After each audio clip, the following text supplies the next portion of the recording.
Chet, you guys all serious have just talked about staying present, not being focused on how the previous game has gone, what the series record was. What was key in tonight's game that was much more of like an offensive back and forth to just play the game and continue to get good looks every time down? Yeah, just continue to trust our stuff no matter what happens in the game. Understanding that whatever happened on the last play, it happened, and now we have to focus on what the next play brings. I feel like we did a good job of that, especially in between possessions, going from defense to offense, not letting one side of the ball affect the other. And we did a good job. We would love to be better on both ends, but at the end of the day, we put up enough points to win the game. So, Shea just mentioned that this morning at film, Mark pointed out some opportunities that he had to find you near the rim in Game 3 that he missed, and then Shea tonight seemed really intent on finding those. What's it like to work alongside the MVP of the league who is that coachable? I think it's great. Playing with somebody that wants to make everybody around him better. We know the talent that he is, and if he wanted to, he could walk down and shoot 50 shots in a row. He's that talented. He's able to get shots off, get good shots off. So, it's great because we're always gonna move to try and open up the floor for him. So when he's looking and finding guys, whether it was me or Hart inside, or me or any of the other guys on the outside for open shots, it makes you want to continue to do that more and more. Chet, beating a team 4 times in the season is tough, let alone doing it 4 straight times in the playoffs. I'm curious, what were you proud of what your group showed in this sweep?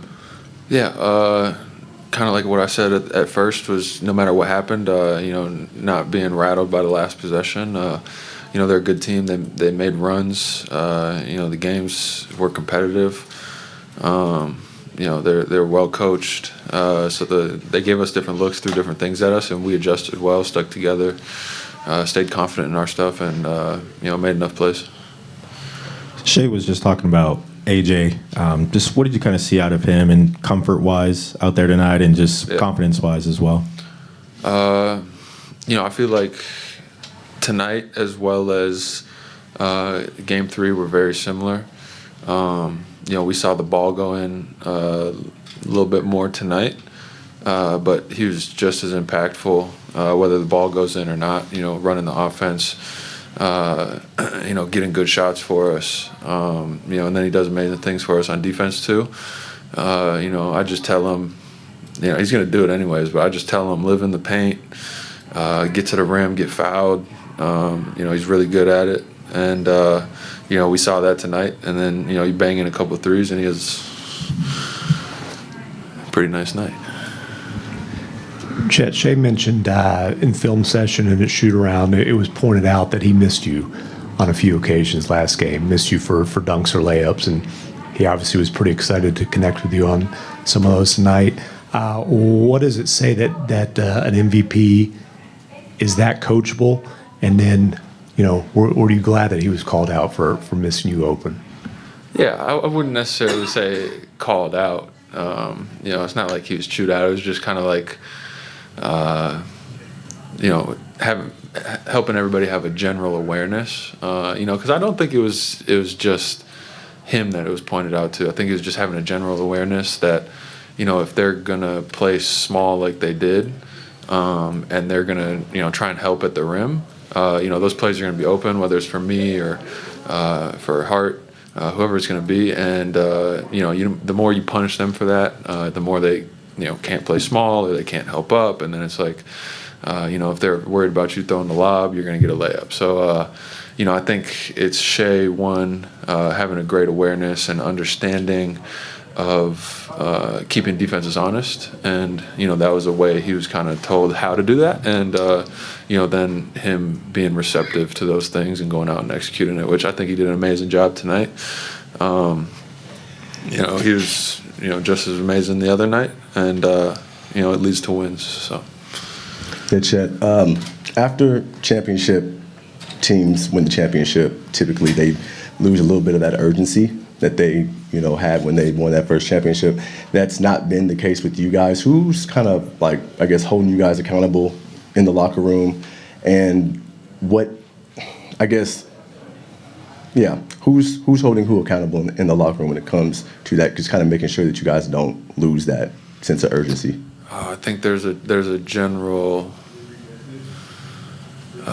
awareness and like a general sense for what the standard is, and everybody tries to uphold that. I don't think anybody's had to be held accountable. Everybody, from the beginning of the year showed up ready to go. And, when they've been called upon, they've, gone out to do what they're called to do. I don't think anybody's had to be held accountable for that. But, I guess you could say everybody has been accountable for themselves in that way. We can go one more because we got Hart outside. You go, Michael. Yeah. Early in the game, the two-man big-to-big passing really stood out between you and Hart.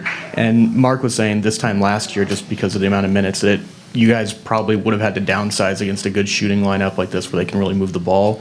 Do you guys ever look back at just and talk about how far you guys have come along as a combination? And how does a guy like Jay Will also factor into that? Yeah, I think it's great. It's been great. It's been amazing to play with both of those guys out there. I'm happy we get to do it more and more. But at the end of the day, that comes down to how urgent we are to have good execution in those moments. That's a great question and a great answer by Coach, too, is, you do need to get reps under your belt just to know.